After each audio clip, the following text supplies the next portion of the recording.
শুভ সকালের শুভেচ্ছা রইল সবাইকে। আশা করি তোমরা সবাই ভালো আছো। তোমাদের ভালোবাসায় আমিও ভালো আছি। আজ তোমাদের সাথে শেয়ার করছি দুটো সিম্পল রেসিপি। খেতে কিন্তু অসাধারণ হয়। প্রথমে আমি হাতে মাখা ইলিশ বেগুনের ঝোলটা শুরু করছি। 4 পিস ইলিশ মাছ নিয়েছি, একটা বেগুন লম্বা লম্বা করে কেটে নিয়েছি, পরিমাণ মতো নুন, হলুদ, কাঁচা সর্ষের তেল আর কয়েকটা কাঁচা লঙ্কা দিয়ে ভালো করে মেখে নিয়েছি। এরপরে পরিমাণ মতন জল দিয়ে ঢাকা দিয়ে আমি 10 মিনিট মতো রান্না করে নিয়েছি। কয়েকটা কাঁচা লঙ্কা ছড়িয়ে নেড়ে চেড়ে নামিয়ে নিয়েছি।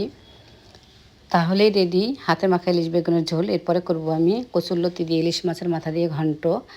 প্রথমে আমি জল গরম হতে দিয়েছি, এরপর নুন আর হলুদ দিয়ে 500 গ্রাম মতো লতি সেদ্ধ করে নিয়েছি, জল ঝরিয়ে নিয়েছি। কড়াতে 1 টেবিল চামচ সর্ষের তেল গরম করে এরপরে মাছের মাথা লাজাটাকে ভালো করে ভেজে তুলে নিয়েছি। ওই তেলের মধ্যে আরেকটু তেল দিয়ে কালো জিরা আর কয়েকটা কাঁচা লঙ্কা চিরা ফোড়ন দিয়ে এরপরে দুটো পেঁয়াজ কুচি দিয়ে একটু ভাজা ভাজা করে নিয়েছি। ভাজা ভাজা হয়ে গেলে একটা রসুন থেঁতো করে দিয়েও একটু ভাজা ভাজা করে নিয়েছি। ভালো করে একটু ভাজা ভাজা হয়ে গেলে কচুরলতিটাকেও দিয়ে দিয়েছি। কচুরলতিটাকে দিয়ে আরও একটু কষিয়ে নিয়ে পরিমাণ মতন নুন আর হলুদ দিয়ে একটু কষিয়ে নিয়েছি। ভালোভাবে কষানো হয়ে গেলে পরিমাণ মতন গরম জল দিয়ে ঢাকা দিয়ে রান্না করে নিয়েছি। এখানে আমি জল বেশি একটা দেবো না, যেহেতু লতিটা আগে থেকেই মোটামুটি সেদ্ধ ছিল।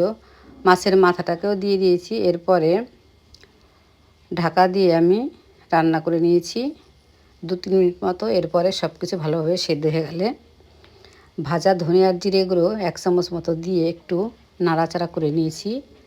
তারপরে নামিয়ে নিয়েছি আর মাছের মাথাটাকেও একটু ঘেটে দিয়েছিলাম। তাহলে রেডি অসাধারণ স্বাদের কচুরলতি মাছের মাথা দিয়ে ঘন্ট।